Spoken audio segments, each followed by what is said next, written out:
गणानां त्वा गणपतिगुं हवामहे कविं कवीनामुपमश्रवस्तमम् ज्येष्ठराजं ब्रह्मणां ब्रह्मणस्पत आनः शृण्वन्नोतिभिः सीदसादनम् प्रणो देवी सरस्वती वाजेभिर्वाजिनीवती धीनामवित्रयवतो गणेशाय नमः सरस्वत्यै नमः श्रीगुरुभ्यो नमः हरिः ओम्।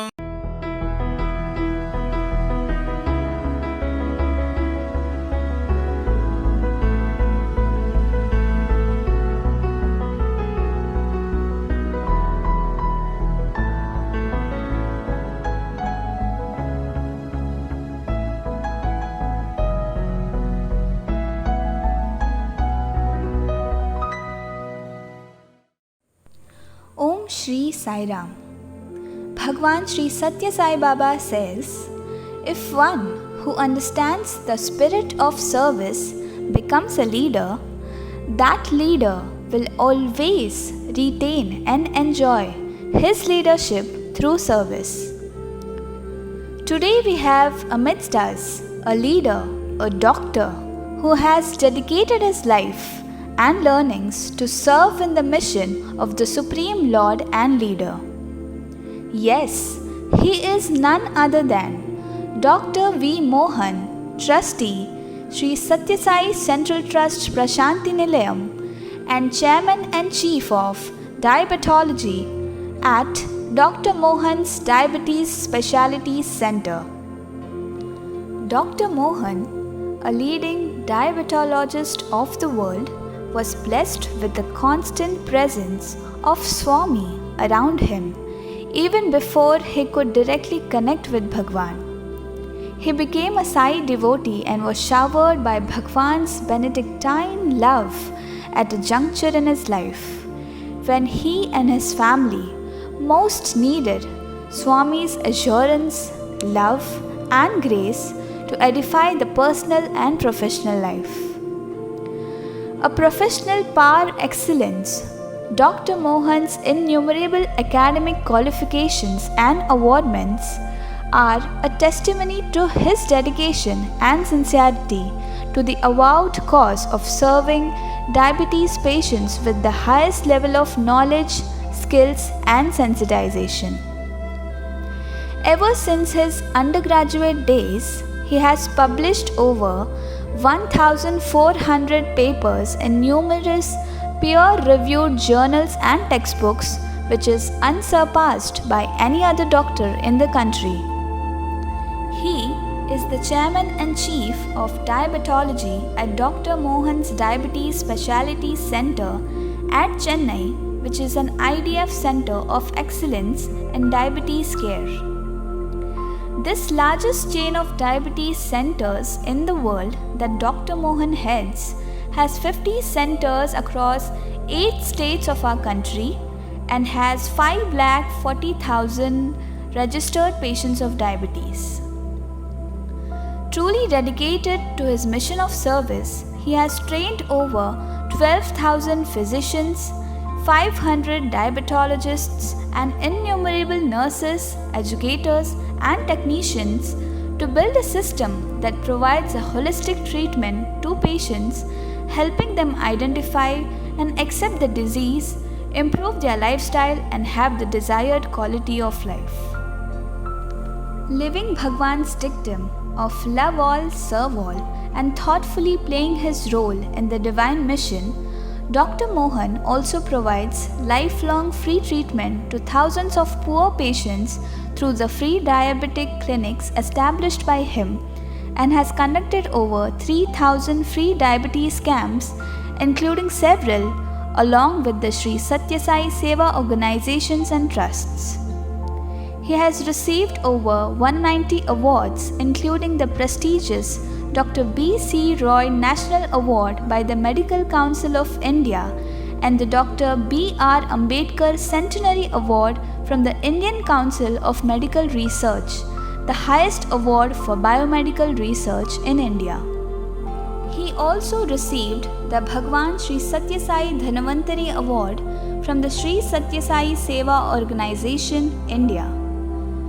In 2018, he was conferred the Dr. Harold Rifkin Award by the American Diabetes Association, and he is the first Indian to receive this award. Dr. Mohan is one of the few medical doctors in India to have been awarded the FRSE by the Royal Society of Edinburgh. The crown jewel of all the accolades that Bhagwan blessed him with is the awardment of one of the highest civilian awards of our country, which he was honored with for his extensive contribution to the field of diabetes in 2012, that is the Padma Shri. Dr. Mohan owes all his success to the blessings of Bhagwan Sri Sathya Sai Baba and considers his position as member of the Board of Trustees of the Sri Sathya Sai Central Trust as the highest honor he has ever received. Dr. Mohan also has been offering his seva to many people across the globe who would be otherwise unreachable through his social media handles. He regularly posts motivational messages, health and diet related posts, updates, festival greetings, and many others, imparting a major learning in not just how to maintain and use social media handles productively and efficiently, but also proving that a true leader is the one who keeps up with the changing times and effectively and consistently works to bring about a holistic change. His book, Sri Sathya Sai Baba Lives On, which is extremely popular among Sai devotees, and his autobiography, Making Excellence a Habit, published by Penguin India and a bestseller on Amazon India, are a must-read for every youth who aspires to bring excellence in the leadership roles they take up. His latest book, Banting Bows and Beyond, is a new favorite amidst health enthusiasts, patients, and professionals alike.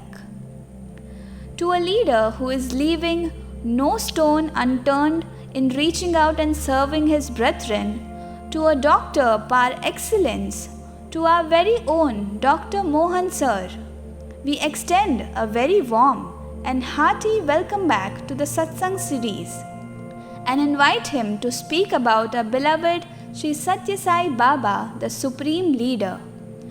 Padma Shri Dr. V. Mohan. Jai Sairam. Om Shri Sairam. My most humble pranams at the divine lotus feet of our beloved Lord and Master, Bhagwan Sri Sathya Sai Baba. Not only for all his blessings throughout my life, but for him, none of us would be here today. You know, it is his vision, his guidance, his organizations, his trusts, and his mission that has brought us all together. And I consider any meeting where Bhagwan is even remotely associated with as being a satsang. And therefore, whatever we are here today, it's because of him. And let us first of all thank him for making this possible. Hundreds of things could have gone wrong, and but for his will, this would not have occurred. So a big thank you to Swami. And Swami, let me say the right things today because so many youth are going to listen to me. Brother Gopi, thank you for inviting me for the second or third time. I've lost count now, but every time it's a pleasure to participate in the meetings that you organize so meticulously, and I can see how much discipline you bring into the organization. A few minutes ago, I was watching you in action in that.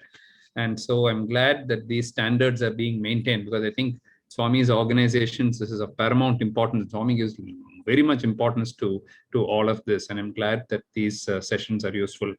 I'm also very happy that we are bringing in the youth, because the youth, Swami has always talked about the Swarna Yuga, and the Swarna Yuga cannot happen without the youth. You know, people who are old people like me, where you can see the amount of gray hair I have, relatively younger people like my brother Gopi, And of course, the youth like Varun, Swati, and Visalakshi, who are holding, and many others who are behind this program, you are the real torchbearers. And if we are able to give you something to kind of inspire you, I'm sure in the next generation to come, you will be the ones who will be conducting such programs. And therefore, now this is a very important one. A leader should always be a servant.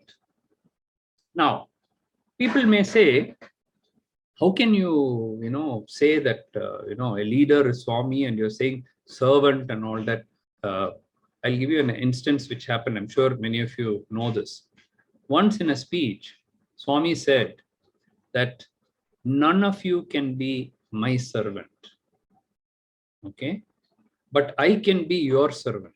When he said that, all of us felt, very bad. Why is Swami saying he can be our servant and we cannot be his servant?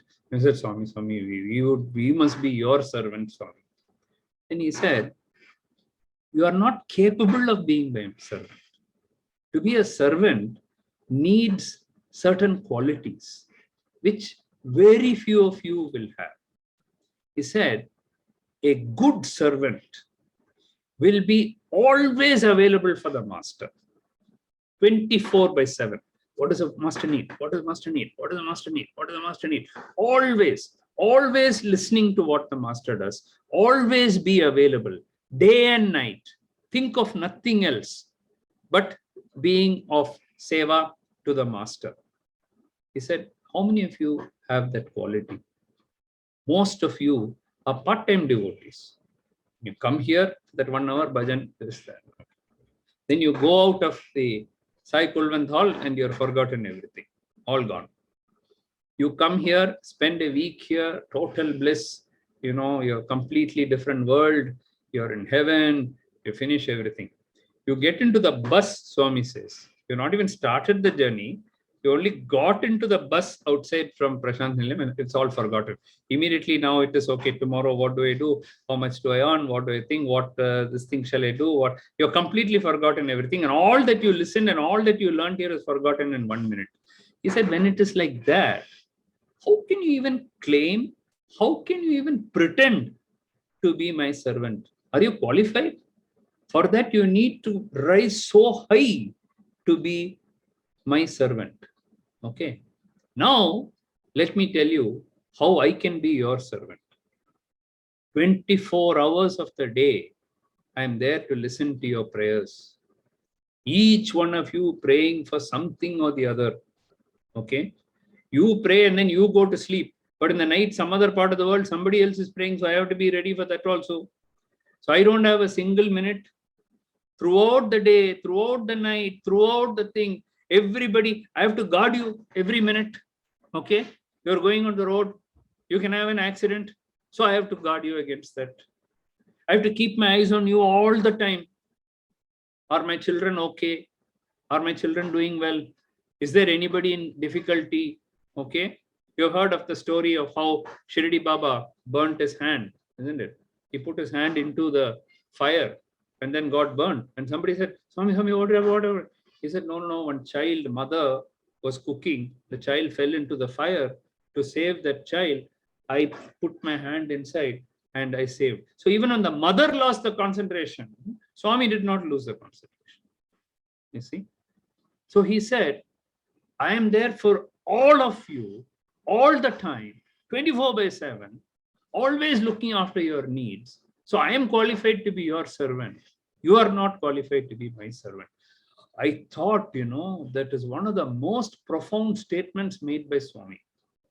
And so one of our prayer now should be, Swami, how can we become your servant? Please make us your servant. Okay. Please let us think of you all the time. Because only then we'll be, you will be justified in being called a servant by you. Okay. And that's a very great thing of a leader, because a leader always has to look after the needs of whoever their congregation is, or whoever, a principal of a school or a college, always has to be looking after the needs of the children. Is the hostel okay? Is the water there all the time? Is the food being prepared properly? Is there any mix-up in the thing? Will they get infection? Will they get COVID? Will they get this? Will they get that? Have they been vaccinated? Have they, the number of things that they have to look into. It's not just, oh, has all the syllabus been taught? Have the examination be conducted? It is not that alone. It is so much more than that a leader has to do. A true leader is truly a servant. I think Swami has drilled that into us very, very, very clearly. A leader has to have extraordinary strength. Okay. Now, strength can be physical, mental, both. Okay. I've heard, and I think it's true, that Swami once went to the boys, his students, and he was, the boys will catch at that, and then who is stronger, kind of a thing. And Swami looking so frail, whereas some of these guys, hefty fellows, when they tried to, do this with Swami to test strength, in 1 second, Swami put the thing down. You would never think that, of course, Swami being Swami, he has extraordinary strength. But what Swami said was very important. He said, mine is not physical strength. It is mental strength, which comes from purity. 100% purity. Every nerve, every cell in my body is pure. And therefore, I have extraordinary strength. You remember when Swami was young, he used to say, tell his friends as a child, as a schoolboy and as a child, let's race and see who will go first. And before they even started, he'll be on top of the small hill. Okay. So these are all things where his extraordinary strength comes in. Okay. Now imagine I run one small hospital. You said 50 branches, but it is all nothing, small clinic somewhere, something and all that. Even that I'm not able to manage. So I've given it to my daughter. She does a much better job than me. And those headaches itself, oh, somebody didn't come, somebody thinks, some patient fainted somewhere, something happened somewhere, water didn't come, something didn't come, some infection came somewhere, 3 people got COVID, something. You can just think of, what all problems you can have running just this small chain of 50 branches. Imagine Swami, the entire ashram, universities, not 1, 4, okay? Each one of them having students, each one of them having professors, each one of them having teachers, each one having. Then you take the hospitals, the super specialty hospitals in Whitefield, in Puttaparthi, then the general hospitals, then the chain of organizations in every part of India and every part of the world. Okay. How many, you have the All India president, then you have the state president, then you have the district president, then you have the Samiti heads, and it goes on and on and on and on and on and on. Like there is no other organization in this world. There's no other spiritual organization in the world like this. Which other organization bearing the name of somebody, of a leader, goes like that throughout, right up to every village in a country or different parts of the world, having a presence in 130, 140 countries of the world, okay? And each one of them, Swami directly used to have a connection with them, okay? Now you multiply all this and see, all of us have 24 hours of the day. Swami also has 24 hours of the day, okay? If he is able to do every check, he used to sign. As, Tamil Nadu trust convener, when checks used to come, hundreds of checks have to be signed. That's only for one state, only for one thing. Swami, for all the institutions, for all the things, he himself used to, sign checks, do this, find out everything, what is going on. At the same time, not resting with what he did, thinking of some other big project. While all this is going on, he'll say, Chennai doesn't have water, therefore I must give water to Chennai. I mean, imagine giving water to Chennai, which the government is not able to do. Okay. The whole, all these districts in Andhra don't have water, poor people. So I must give water to districts. You're not talking about 10 people I gave water, 100 people I gave water. Bill Gates might have given to 1,000 people or 10,000 people. He's giving to the whole district, to the whole state, to the whole country. He's giving, This is extraordinary strength of a nature which none of us can even imagine. In fact, Swami has said, Don't try to use your limited brain to understand me. You can't. Your brain simply cannot take in all that, So I'm beyond comprehension. And that is why when you talk about strength and all that, there is no value for that strength. It is just infinite. We all will say some strength, we have something. This is extraordinary in so many fields. Think of the knowledge that Swami has. For somebody who dropped out of school, knowing about everything in the world, okay? He knows when planes are coming, when planes are going, when trains are coming, when trains are going. He knows the Vedas, he knows everything. Where did he get all that knowledge from? Where did he get all that strength from? It is a phenomenon. Only a supreme leader. That is why all of us maybe a small leadership thing. He is the supreme leader because of that. Draws on wisdom from above. Okay. Now, a leader who says, it's all my idea, I am telling you, that won't last long because there's a limited supply of that knowledge inside that brain. For somebody who's drawing from above, from divine, there is no limit to that wisdom. Swami always used to quote divine principles in his speeches, in his lectures, and even in ordinary conversations. He always used to bring in divinity. And when you draw that wisdom from above, you become a supreme leader. And all correct things only, never anything which is wrong, because divine things can never go wrong. And that was a fantastic quality or trait which Swami had. Has godly charisma. Now, this is not, this is not something I made up. When I was, just Googling something and to find out, this thing came up and I said, oh my God, how appropriate, godly charisma for God himself. Who else can have the charisma of Swami? Now, imagine the situation. Okay, when we were all, first into Swami's fold, 30 years ago and all that, when we first entered Prashanti, Nilayam or Whitefield or wherever, or in Chennai when Swami came and all that, there'll be 10,000 people in the hall. I'm sure all of you have been to Prashanti, all of you have seen Swami. Some of you may not have seen Swami. Those of you who have seen Swami, it's like a electrifying experience. You can't explain it. In words, you can't explain it. People who ask me, what is he came? So what? I said, no, you have to experience it. The words cannot say it. It's beyond words. Every single person sitting there, 10,000 people sitting there, every one of them will say, he saw me. How is it possible?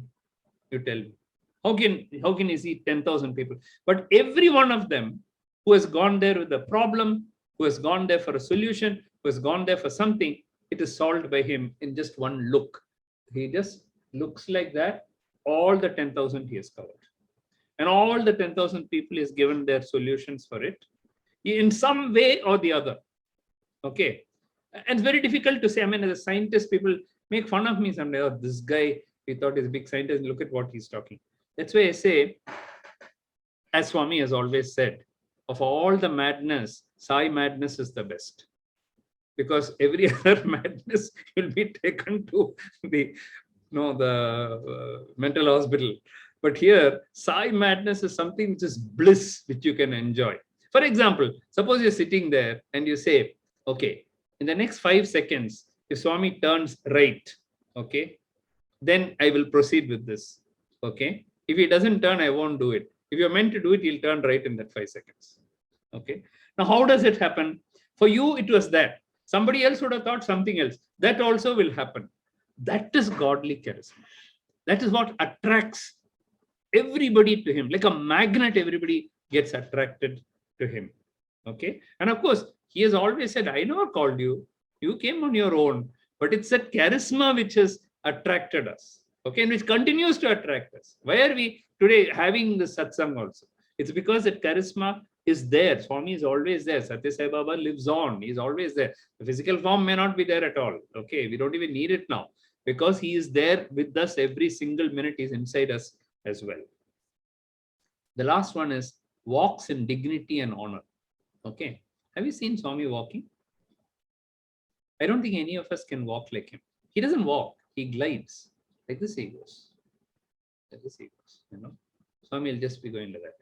We have seen so many people walking. We've seen Gandhi walking very fast. We've seen somebody else walking. Indira Gandhi has her own walk. Somebody else her own walk. But Swami's walk is unique.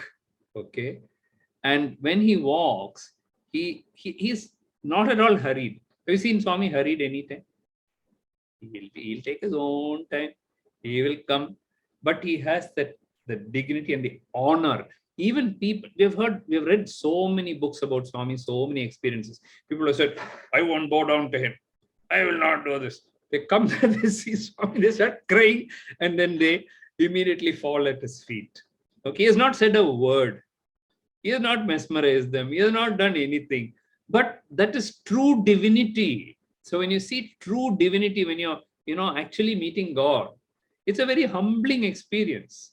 And it is a level which we can only look up to and say, oh my God, thank you for in this life of mine, short life of mine, I had an opportunity to see you. I had an opportunity to talk to you.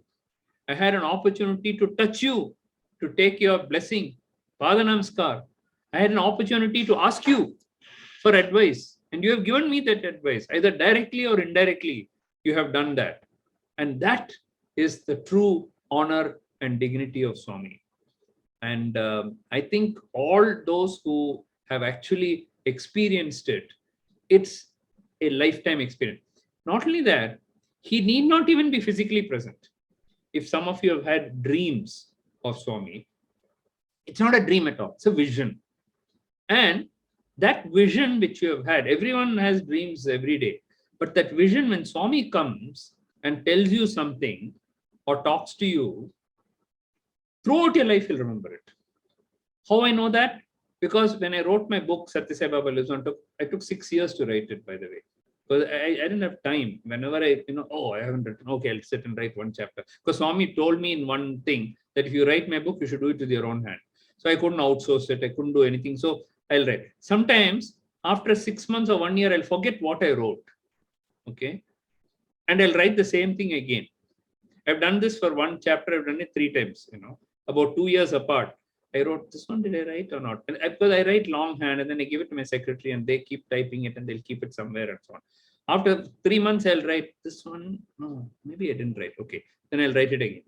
They'll compare it and they'll say, sir, you have written it 3 times. It is exactly the same what you've written 3 times. You've written it 2 years apart. Not even one word is different. That shows the truth in what you've written, and it would have been a dream. And that dream is being described. Imagine after 2 years, how much would have gone and how much we'll forget. This you cannot forget. The details are there, crystal clear. Every time you think about it, it'll come back like a flash. It'll come. That is Swami. Okay. And that is definitely part of that leadership gift which Swami has and which he passes on to us in a little way here and there. Now, I'm going to give a lot of time for you all to ask questions. So I'm going to hurry up with 4 or 5 more slides. Now, those of you who have not read this book, it's difficult to get this book, but I'm sure, Gopi, you should make this. Do you give this book to everyone? We give them a PDF of the entire book. PDF. Okay. So then that you already have it, because it's a Mahavakya on leadership for youth, parents and teachers. So when Swami has written this and said education, human values, this book has chapters on manager, who's a manager, who is this, who is that, what you should do, what are all the things that a leader should do. If you just read this, this has everything that is a kind of a concise thing of the entire program should be based on this. And so just 2 or 3 quotes and then I'll take questions. Swami says, I want you to be leaders to protect the world. Leaders are like lions, self-reliant, courageous, majestic, and just. Okay. A lion does not kill another animal. Oh, because I have spite on that fellow, that guy, I'll go and kill this monkey. I'll go and kill this. Lion never does that. The lion is hungry and has to eat. That's the way it can think. It'll kill and it'll eat. Okay. And this majestic lion front and in Sai Kulwant Hall itself is kept there because Swami believes in this. Lion is a king of animals. And I want you to be king among men. King includes queen as well. Okay. A gender thing, we have to be gender specific now. So I want you to be the king among men or queen among women. That's what Swami says. Okay. So Swami has laid it out for you. And whom did he say this to? He said this in the inaugural address to students at the Sai University Summer Course 1992. So this sums up what Swami had to say. Then Swami has said in December 1993, a good leader has to possess what may be called individual or personal character and national character. So think of this. One, your own personal character. Second is a national character. If you belong to a particular country, belong to India, there are certain principles that India stands for. You have to do that. Swami has always said, follow the rules of the land. He has never said, break the rule of the land. Always rule of the land has to be followed. Only such persons can become ideal leaders. Giving up selfish interests, eschewing total ideas of mine and thine, the true leader should be dedicated to the welfare of all and uphold the reputation of his country. On all occasions, he should march in front. So that's why I said leader leads by front, being in front, rather than issue orders from the rear. He should set the example by his actions. The world needs today leaders who will be guides in action. He has said it all. Everything that a leader should be has been told in Swami's own words. Leadership is idealism in action. So you can say, oh, I want to do this, I want to do that. But that's all building castles in the air. Okay? If you're a true leader, whatever you have said as your ideal, you must show it in action. Then you are a leader. Anybody can say, oh, I want, there should be peace in the world, there should be this, there should be that, everybody should, have enough food to eat, and this. You can philosophize and you can put down all kinds of things. What have you done to make that come true? Okay, so that is why leadership is idealism in action. Then the next thing which Swami has said is always respect another's opinion and another's point of view. Swami has said that half of the disagreements, half of the misunderstandings in the world are because we are looking at it from our own point of view. We say, no, this must be done only like this. I insist it must be done like that. And somebody opposite is saying, no, this is how it should be done. I mean, no, I have told you and this is how it is being done. Okay. If for a moment we say, okay, I feel this is the way it's to be done, but you have got another viewpoint. Can you explain it to me? Why you think that it should be done? Okay. Then that person says, this is why I think it should be done. And they explain everything. After explaining everything and listening to everything, if you're still not convinced, you can say, no, I still feel that this is a better way to do it. I've listened to you. I've heard what you've said, but let me try to convince you this is a better way. And then you tell to that person, I'll tell you why, what is the flaw in what you're saying. And then that person will say, correct. That's right. I never thought of that, Very often in the Sai organization, we'll have arguments. Should we do this or not do that? You may think, okay, in the trust, we are all sitting. You think 9 members of a trust will agree on something? We don't agree. There'll be 6 who will say something, 3 will be vehemently opposed. Then we'll have a lot of discussion. Then those 3 will keep on saying something. And if what they're saying is absolutely right, the other 6 will finally agree and say, yes, I think what they're saying is right. Let us not go ahead with this, or let us do this, or let us not do that. Okay. On the other hand, if after a lot of discussion, those 3 people get convinced and say, no, I think what they're saying is right. Let us do like this for now. So once you respect another person's opinion and another point of view, then you're a true leader. Okay. And there'll be no fights in the world and you'll be able to run whatever you're running. It's an organization or trust or your school or college or charity or whatever you're doing, you'll be able to do it better. Always listen. That's why a leader should be a good listener like Swami. Swami says, this is a very important quote. The best way to gain happiness is to choose God as the leader. So if we are all leaders, that's all fine. But there's a supreme leader. And that supreme leader is God. And he is our guide, ultimately. Okay? If you do that, and if you choose God as the leader, then he will guide and guard you from the heart itself.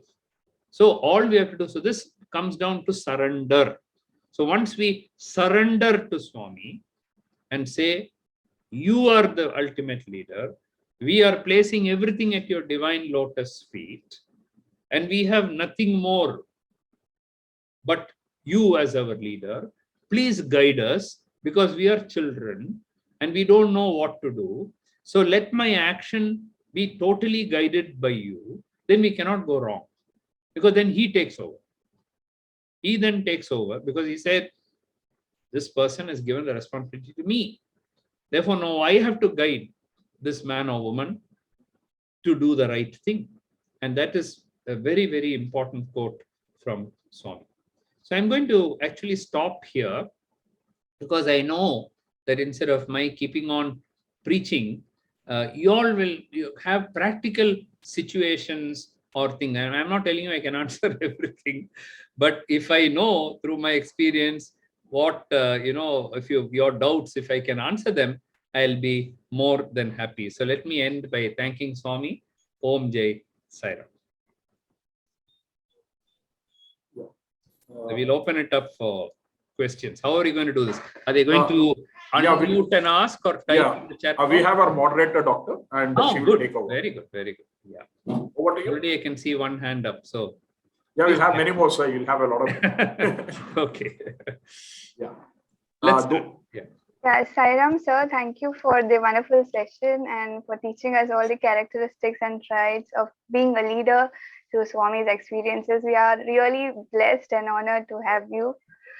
And I may now keep the session open for Q&A. So Sairam, brothers and sisters, you all can either raise your hand or type it in the chat box, whatever questions you all have. Probably you can moderate. There are 2 hands up, so you can, 3 already. So one by one you can start. So it's from Chennai Metro region. It's Sister Aditi. You can ask your question. Kindly unmute your mic. Yeah, Dr. Aditi, please unmute your mic, come on camera, and ask. She's from your city. Okay, very good. Very good. She's a doctor too. Welcome, Dr. Aditi. Sairam sir, Sairam. It's been a very great honor for me to be a part of this session and listen to you speak, sir. Thanks, Swami, for this blessing. Sir, I have 2 questions, sir. First question is, as a doctor who's just finished now MBBS, and I have this great dilemma.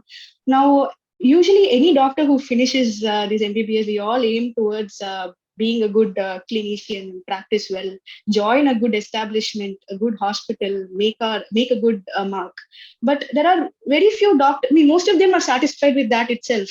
Not many dare to dream to establish their own setup in a very huge level, and make sure their services is spread across the country. There are very few doctors who dare to dream to that extent, and you've already done that. So I definitely want to know what was the inspiration, the motivation that you had in your mind to make yourself stand above the rest of the doctors. And my second question is, sir, once when you establish such huge institutions, I'm sure we do such great jobs, but there has always been a side of criticism as well. Any place you always have criticism. So even though we work hard to do benefit the society, there's always going to be hands raised at us. So how do you deal with such situations as well?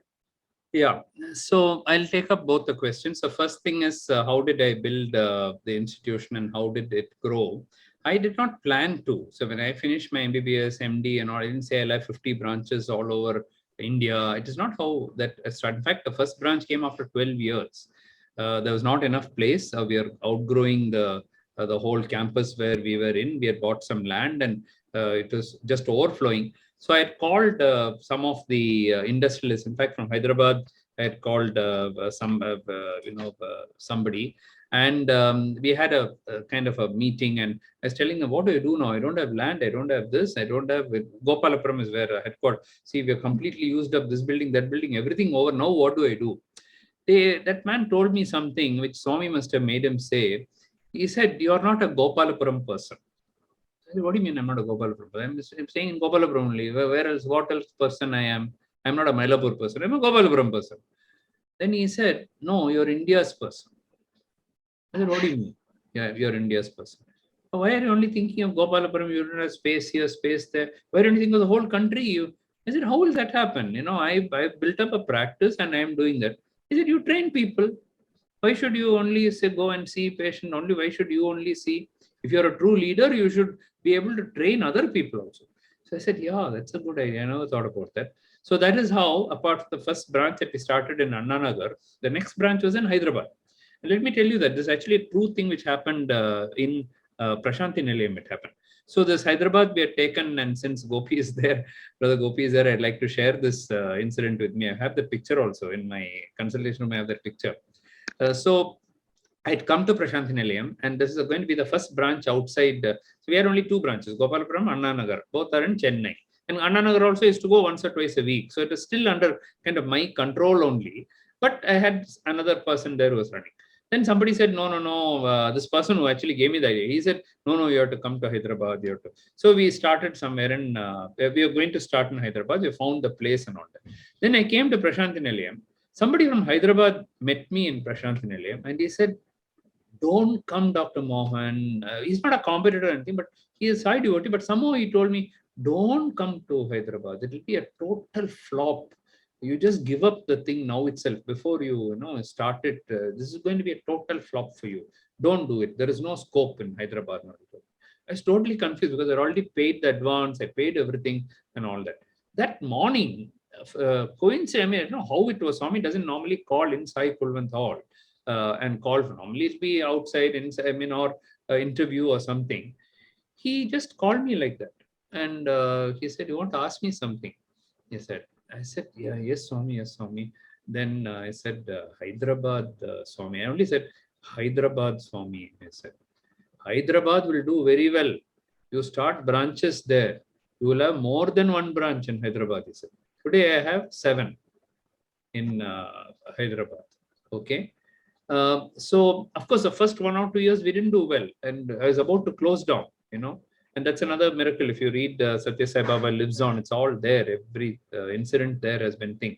But Swami told me you will do well. And see, even at a physical level like this, when you're coming, about starting a branch, because that man had upset me so much, I was disturbed. And I don't know, something Swami felt that. And he said, come, he said, you want to ask me something? I said, yes, Swami. Only Hyderabad, I said, that's all. I didn't say anything else. Just Hyderabad, Swami, I said. Hyderabad branch is good. He started off immediately. He knew about branch, what I wanted to ask, everything he knew. And he said, there'll be more than one branch. You go ahead, he told me. So that is how it came. That means it is only divine grace. It is not that at a human level, see, I'm wondering whether I should go or not. Whereas when the divine grace has come and he has given the path, it goes on. So that is one. Second, you ask me, what about criticism? See, if you one of my, when I was a student, I was publishing a lot of papers. I started at the age of 18 and I was publishing a lot of papers.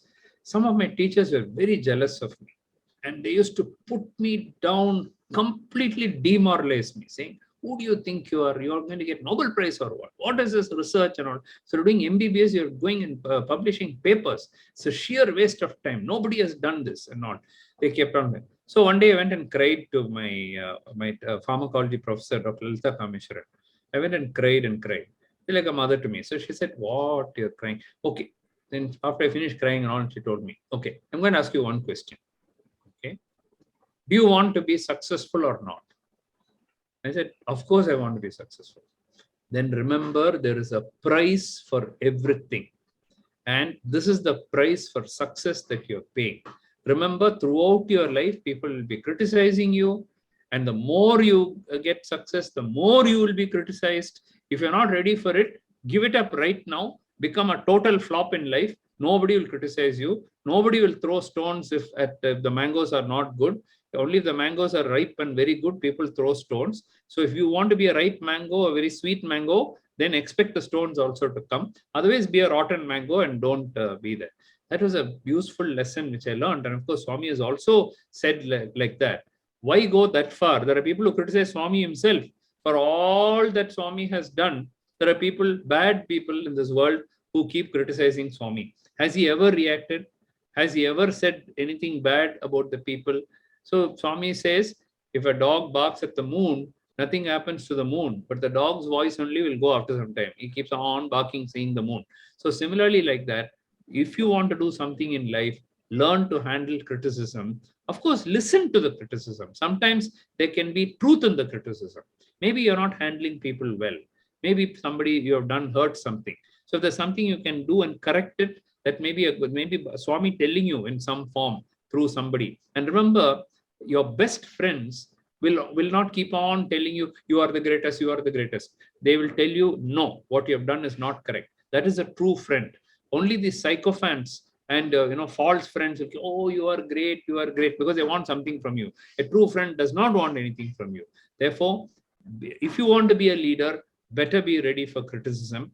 Listen to some of the criticism, but if you really believe in yourself, if you have prayed to Swami, and Swami is still telling you, go ahead with it, okay? You go ahead with it. Don't worry about all the criticism. All the criticism will fade away and will fall away after some time, and you will be ultimately proven correct. And this I have shown in both my autobiography as well as in Sathya Sai Baba Live Song. Next. Thank you, sir. Thank you, sir. Thank you, sir. The next question is from Sister Anita from Chennai Metro Region. Good evening, sir. Good evening, sir. So my question is, they say leaders are born, and now we also say leaders can be created. So I want your comments on this. And I would also want to know what are the first two leadership characters that youngsters should really possess for today. So leader is both born and created, because sometimes being born in a family where you have other great leaders, you have an automatic start. And in my case, it was true. My father was a famous diabetologist, and by birth itself, I had an advantage. I told you at the age of 18, I started publishing papers. How it would have been possible if my father was not a diabetologist? So that is a inherent advantage that you get. That's another gift which Swami has given to make me be born in this particular family.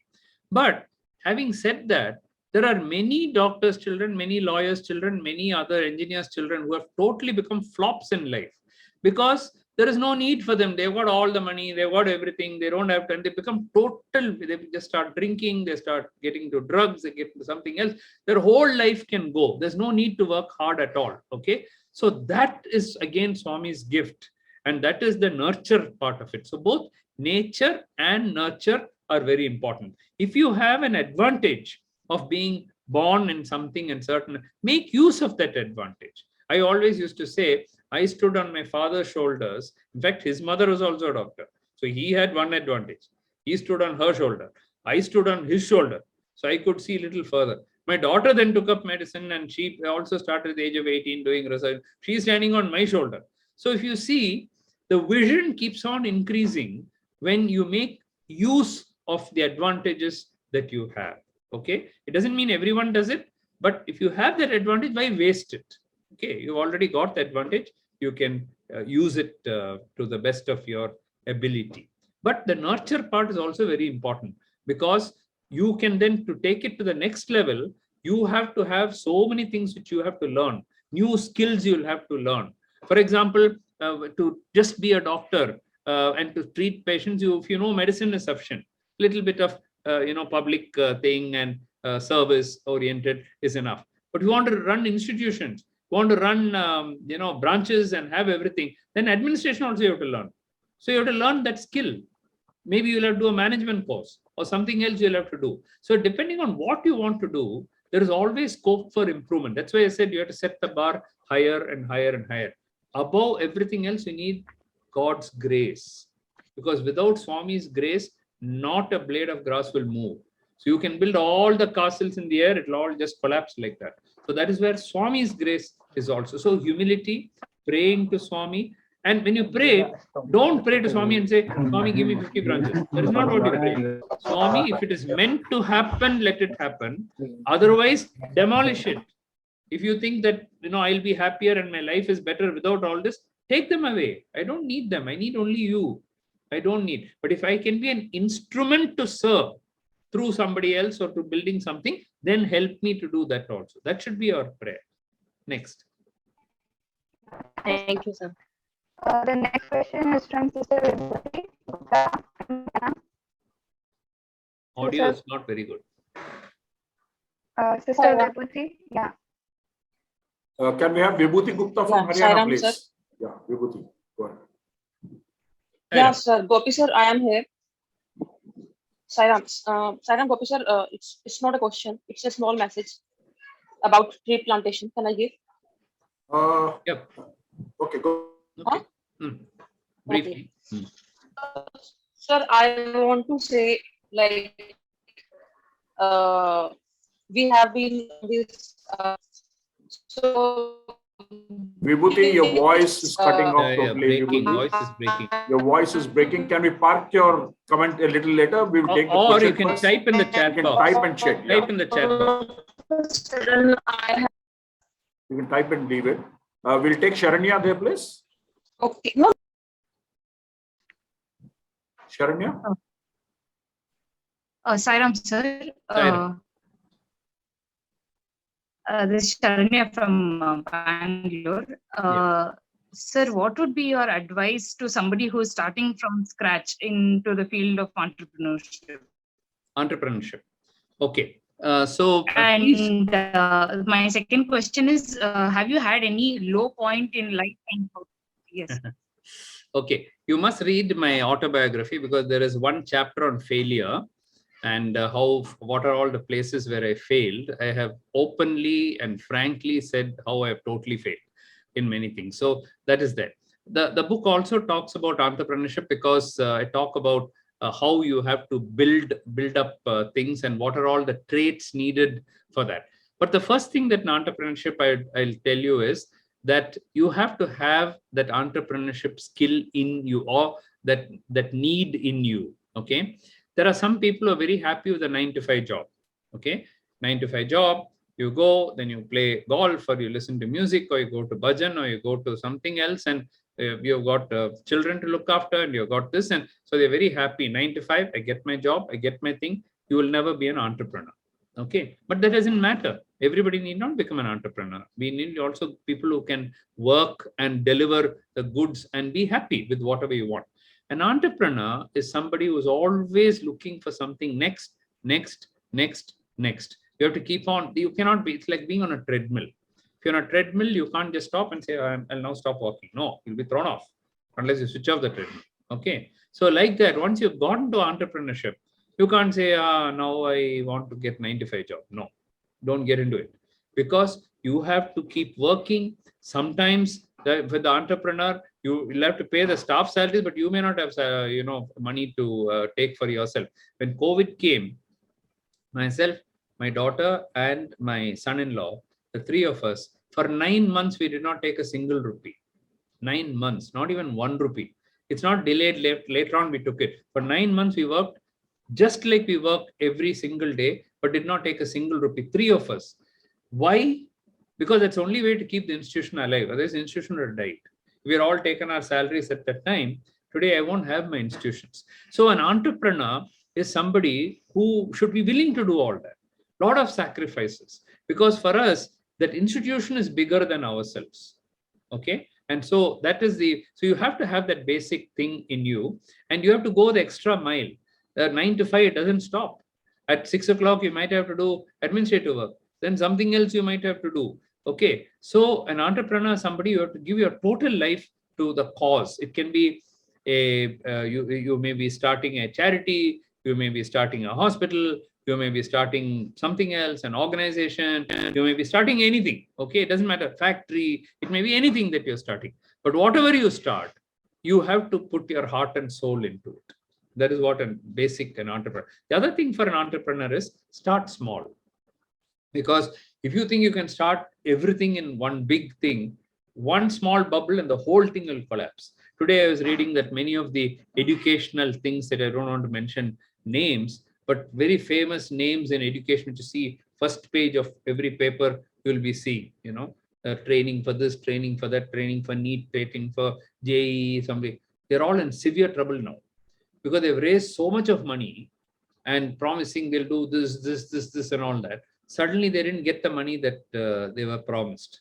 So the whole thing can go completely haywire. So you must be prepared for such risks also when you're an entrepreneur. Doesn't mean you should not do it, but you must be able to face that failure. You must be able to go on. Otherwise, don't get into that. Just do your 9 to 5 job and you'll be very happy. No, you must be prepared to take risks and then start small and build up, and then go. And your foundation must be very strong. Whatever you do, your core thing which you're working on, you have to be very, very strong in that. You can experiment a little bit going out of that. But if you completely go out of your field, chances are 99% you'll flop in the thing. Just because you're good in one, it doesn't mean that you'll be very good in something else. Then next one, there are some questions. Yeah, thank you, sir. Come to later. Yeah. There were 2 questions in the chat box stating that some leaders act like bosses, find faults only, and do not encourage their teammates, do not share credit with the team also. How to deal with such people or such situations? It's very difficult because you will find the organization that those leaders are leading will eventually die down. Because unless you have the buy-in from your team, unless you treat your team with respect, unless you listen to them, unless you empathize with them, all the qualities that I told you, they will just ditch you one day and they will go. They'll take up to a particular point. In the modern day, they will not hesitate to just ditch you and go. And if you lose 4 or 5 of your key people, your whole organization may just fall like that. You see? So no leader who's a good leader can continue to do that. You can be firm, but you still have to take your whole team into, because no man is an island, no woman is an island. Nobody can run an organization or an entrepreneurship single-handedly. It's not possible. You need a whole team. What are the quality a leader should have in life and how we can come out during difficulties as a leader? Juban Olmo from West Bengal, Sairam. So difficulties will come to anybody. Who doesn't have difficulties? Everybody has difficulties. It can be health difficulty, it can be family difficulties, it can be some other difficulty, it can be jealousies, some political interference, it can be everything. We have to, first of all, we need deep faith, because if we pray hard, from somewhere divine help will come, and when one door closes, another 5 doors will open. So that is, the whole universe will kind of conspire to make your path open. If you have really started doing it, you will experience it. So for that, of course, you need deep faith, because otherwise what happens, when difficulty comes, your faith will be shaken. Oh, I prayed to Swami, but he never gave me. Okay, Swami, why did you do this to me? If Swami's denials are not, Swami's delays are not his denials. So just because he delays it, you asked for something, you didn't get it. You may get it later. You may get it much bigger later. He has bigger plans for you.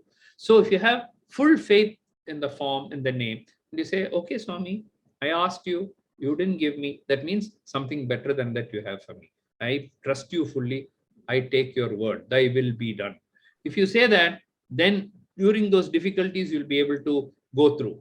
The only thing that you can do during difficulties is to hold on, to have people, your own family, okay? Your closest family or closest friends, they are the ones who will stand by you. All the false people will go away. But your true family, if you stand with like a rock, if your family stands by you, when those difficulties come, it's like an earthquake. The earth is shaking, but you've got something to hold on to, So that is Swami, that is divinity, and that's also your family. You will soon get out of it. Remember, Swami says, pain is between 2 pleasures, and pleasure is between 2 pains. So in life, it's a roller coaster. If you're down once, soon the up will also come. But that also won't stay for long. Then the down will come, then again the up will come. So when night comes, say day is going to come soon. When winter comes, you can say spring is going to come soon. Okay, because it won't remain winter throughout your life. It's not going to be like that. It's not going to be night throughout. The day is going to dawn, it's going to come. So when you have a difficulty, just hang in there, and you will find things are changing. So what challenges do you face in terms of medical equipment used? What kind of devices you feel would be there, would make treatment earlier? Well, different specialities have different equipments. Today, we there are people who are ready to support you in terms of equipment and industry. So if you really have a good plan, if you have a good business plan or whatever, these equipments many of them are made in India now. And even if not, the government has reduced the taxes on many of the equipments, in the customs duty and so on. So I don't think medical equipment is very difficult to get. How to manage a second beginning. My last startup was a failure and now I'm starting all over again. You must read my book. And fear is stopping me. You see, failure is always a stepping stone to success. You'll find that again and again coming in my quotes which come every day. I think today also I've written about it. Every third day, fourth day, I bring this in because I know there are people who are failing somewhere, this thing, and they need hope. I don't want people to give up hope. That's why I keep on writing about that. So I spent 20 years with my father. I joined him when I was 18, and I took up medicine only to work with my father. But after 20 years working with him, he had grown much older. And I felt that, I had to now go on my own. And then my father told me, you took up medicine to work for me. And now you're saying you're going. If you're that smart, why don't you go empty-handed? Just take your stethoscope and leave. So I said, the 20 years I worked with you, what happens? He said, 20 years, you gain some experience. That is good. You go. I'm not giving you any money. I'm not giving you anything. You just go. Take the stethoscope and go and start. So that is exactly the same time when I came to Swami. Okay, so that was the changing point. Somebody mentioned it also during the difficult times and is introduced. If you read my book on Swami and my autobiography, it comes out there. So I said, okay. And my wife said, my late wife, she was very, very strong, willpower lady. So she said, we will do it. We will do it. We don't need anything. Our brain is there. Swami is there. Okay. Our hands are there. Knowledge is there. We don't need money. We don't need anything else. Then miracles started happening. With Swami's grace, one by one, miracles started happening. And then we built this entire thing from scratch. From the first patient when we started, from a rented building and small rooms. From there, we built this whole thing with Swami's grace. So you can do it. Now, if you feel that you failed because you don't have entrepreneurship skills and you don't want to do it, then you join. You don't again take up an entrepreneurship thing if you don't have it in you. If you have it in you, take it up, and next time, who knows, you may become a big success. The big people who have built biggest brands, whether it's McDonald's or Kentucky Fried Chicken, these kind of people, they all started after so many failures. Abraham Lincoln lost the election so many times. Charlie Chaplin, totally the number of failures that he had, you cannot imagine how many times they all failed before they finally succeeded. Okay, Michael Jackson, just through a thing where somebody didn't come and this fellow had to just go on the stage and dance, he became a big hit. So we don't know when that turning point will come. So don't give up. Okay. So the next question is, what is the suggestions for, we'll go up a little bit, how to manage? That's over. What is your suggestion for youth about healthy lifestyle? So from day one, spend enough time to look after your body, because Swami says your body is a temple where he resides. And since he resides in your body, it's your duty to look after your body. Obesity, diabetes, blood pressure, these are all ills of society because of wrong eating, junk foods. Eat a lot of vegetables, green leafy vegetables. These are all anti-cancer, anti-diabetic, anti-obesity. Take a lot of protein, pulses or milk or Bengal gram, green gram, black gram. These are all very healthy protein. Cut down on the carbohydrate. We take too much of carbohydrate. Maintain weight properly. Go for your exercise, whether it's swimming or whether it's jogging or cycling or running or walking or dancing or whatever you want to do, but do it regularly. Combine it with pranayama, breathing, and Jyoti meditation, which Swami has taught us so well. Then your mind also is relaxed. As you have a healthy body, you will have tremendous energy to do whatever you want. So I think a healthy lifestyle, you shouldn't think after I'm 40 or 50, I will start. Before that, you may get a heart attack. We don't know. Everything comes at a young age. You're never too young to start. Even if you're only a teenager, you can start. And all of you are about teenage. So it's high time you looked after your health. And it's very simple. Follow a discipline, sleep on time. Don't keep watching something up to 1 a.m. You're not meant to do that. The night is meant for you to sleep, to recharge your whole body. So once you do the disciplined life, you will find you're very, very healthy. Sairam sir, being a person extremely busy in various verticals, how do you manage your time and energy to balance profession, passion, family? Any advice on how you manage time? That's why if you have a discipline, see, before I go to work tomorrow, I'll have a list of things to do where I will prioritize and say, morning I do this, afternoon I do this, evening I do this, the night I do this. Okay, write it all down. And with Swami's grace, it will happen. This satsang I'm supposed to have given in June. Okay, it was all set. And then suddenly I got a neck thing sprained, and for next 3 weeks I was lying taking physiotherapy. So I don't even know how it came. In my sleep, by the time I got up in the morning, it happened. Something twisted, something happened. So despite all your planning, something may go wrong because Swami doesn't want it at that time. He wants it later. Okay. So accept that. I immediately wrote to Brother Gopi and said, sorry, I know it's all done, but I won't be able to sit like that for 2 hours, and I'm not able to sit for 10 minutes. And then he immediately said, don't worry, doctor, we'll do it later on.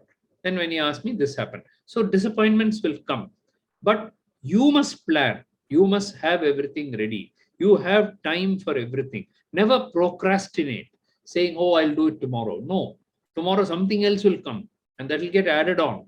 So for me, if somebody writes an email to me, I reply in the next 5 minutes. If I'm online, I'll reply immediately.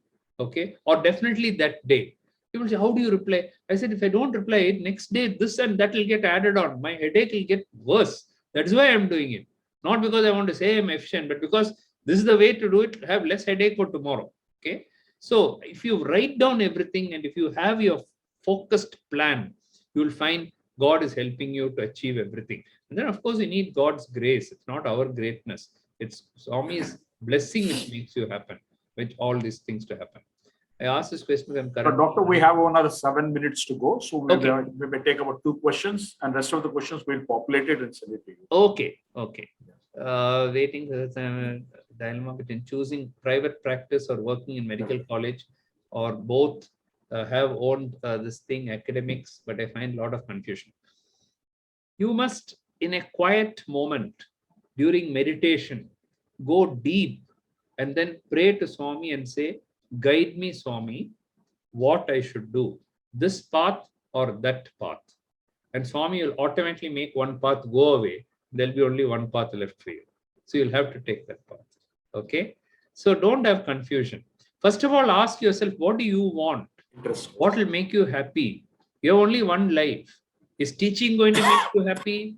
Is doing research going to make you happy? Is going to see patients making you happy, going to make you happy? What is it gives you? If in the, that's what you call as passion. At night, okay, now what time is it now? It's 8:30. 8:39 now. It's on a Sunday evening. Now what is it? It's time for bed now. What can I do now which will keep me completely charged? Okay, that is my passion. If it is singing a bhajan or listening to something else or doing or writing a research paper now, okay, that is my passion. In fact, today I've already finished 4 research papers from morning. So that is my passion. So Sunday is gone for that. Okay, so that you have to decide. Satsang has just completed Parayanam on your book.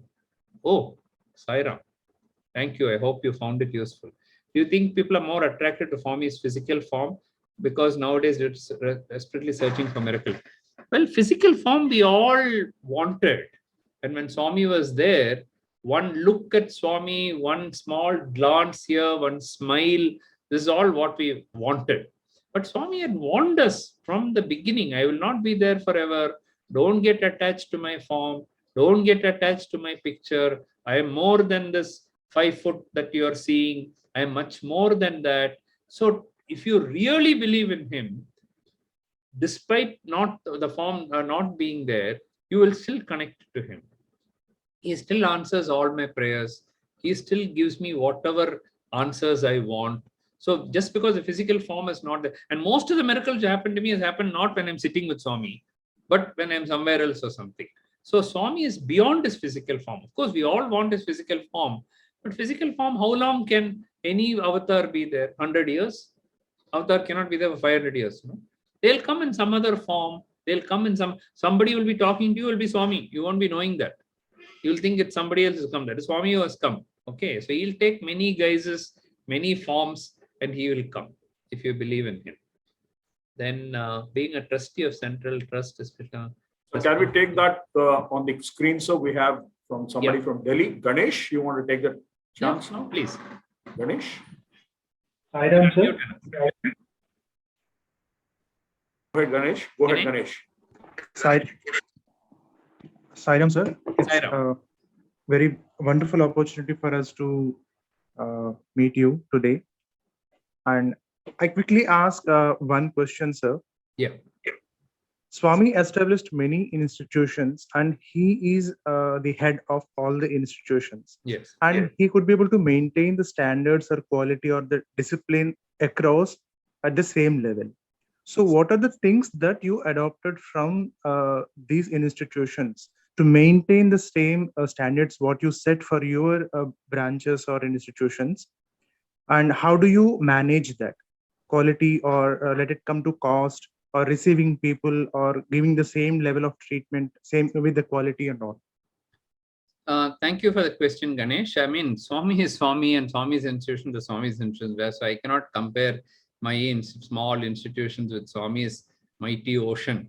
I really cannot do that. I'll be doing great injustice if I try to do that.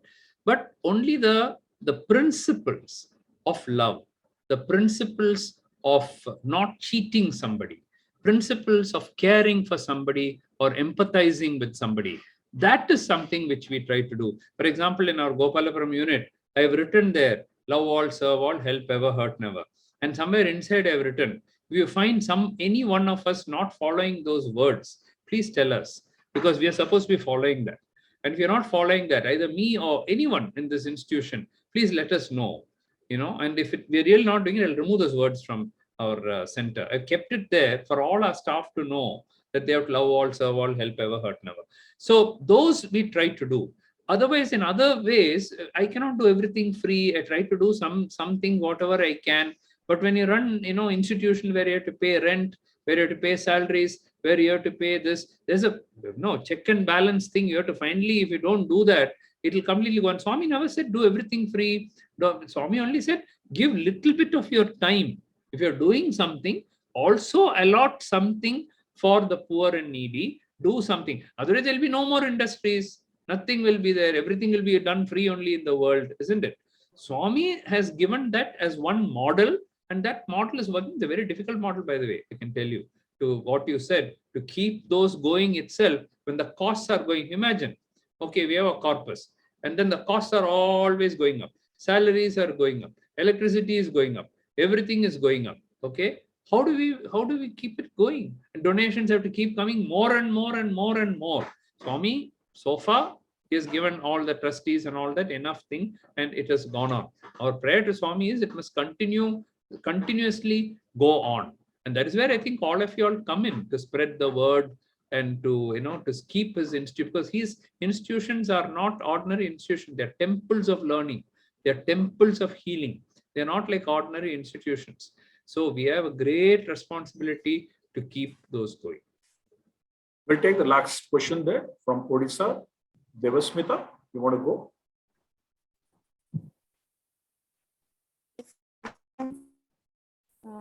Sir, as you see, all of us are part-time devotee. When we are at Prashanti or any Satsang, we are in a different stage. But the moment we came out, we are distracted.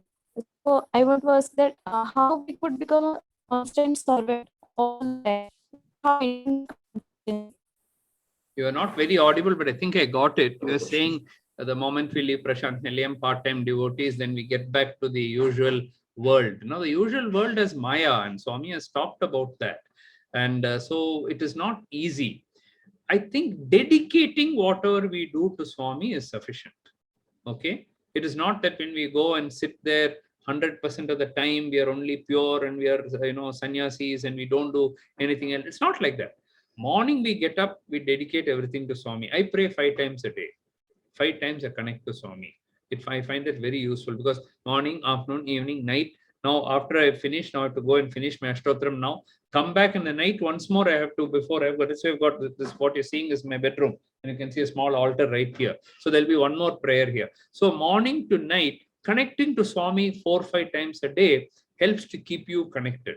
So that is the best that we can do as human beings, remembering Swami in whatever we do, giving everything to him and saying that it is you, Swami, not me. It is you, Swami, not me. If we keep doing that, automatically over a period of time, it will become a habit.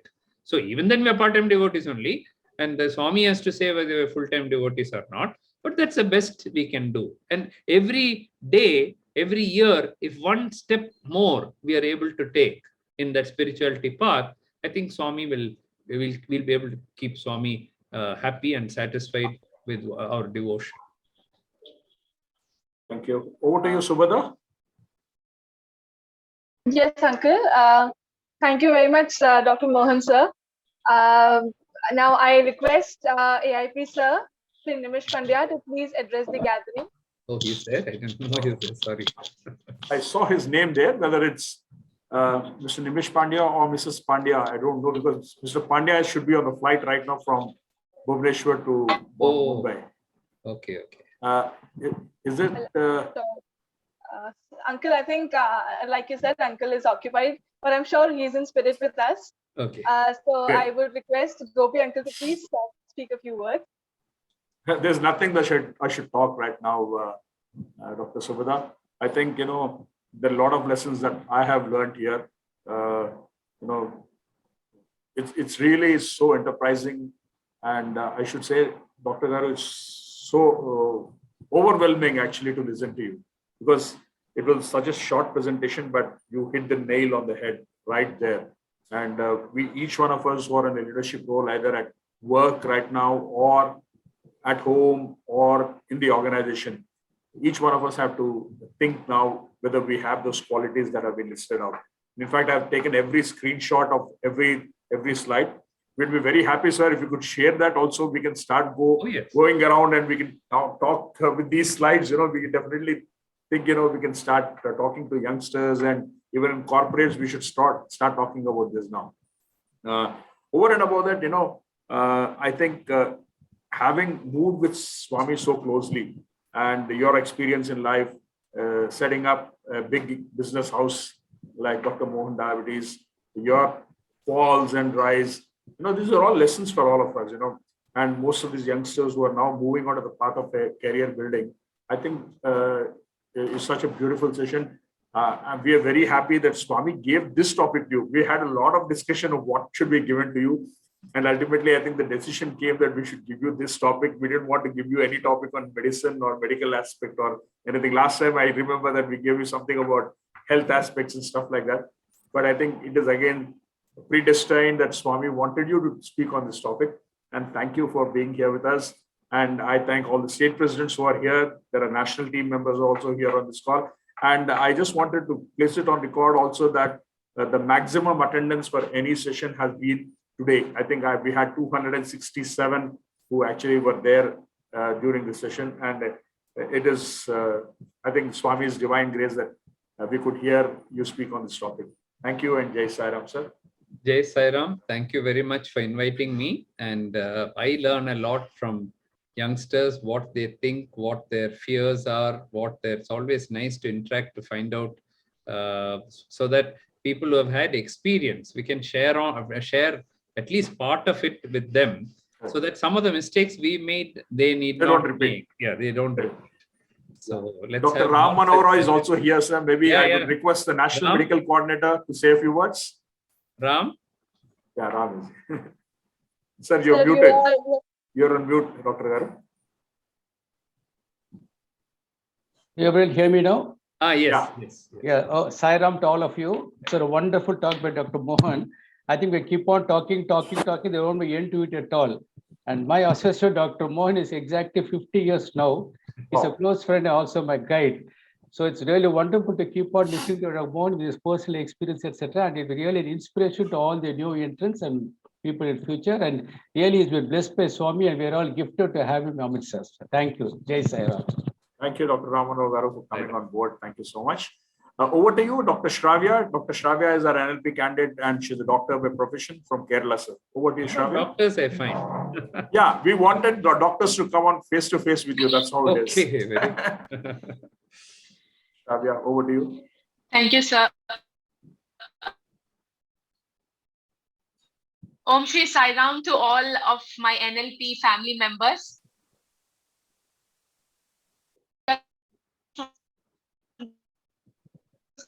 A member of the organizing team. We are all gathered here with.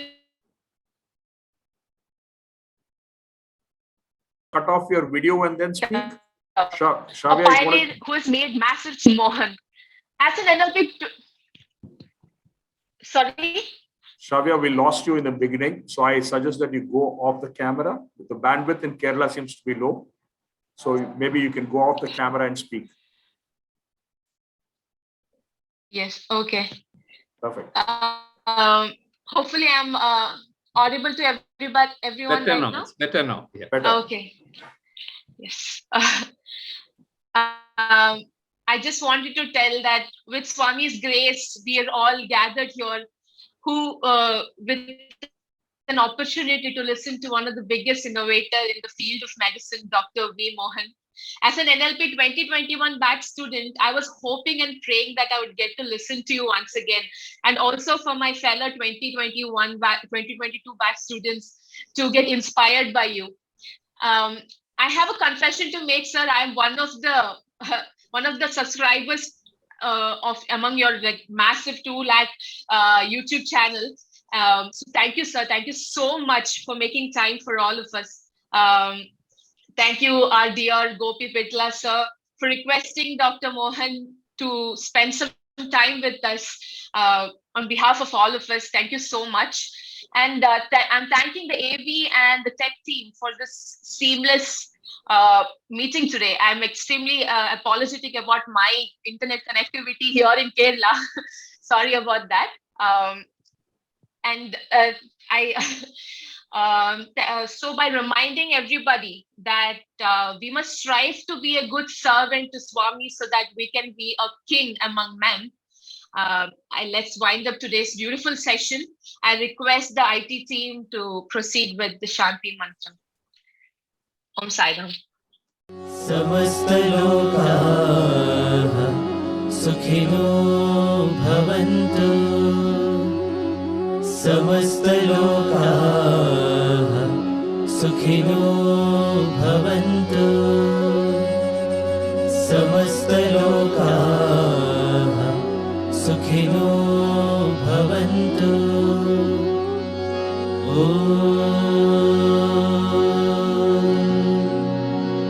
Shanti, Shanti, Shanti.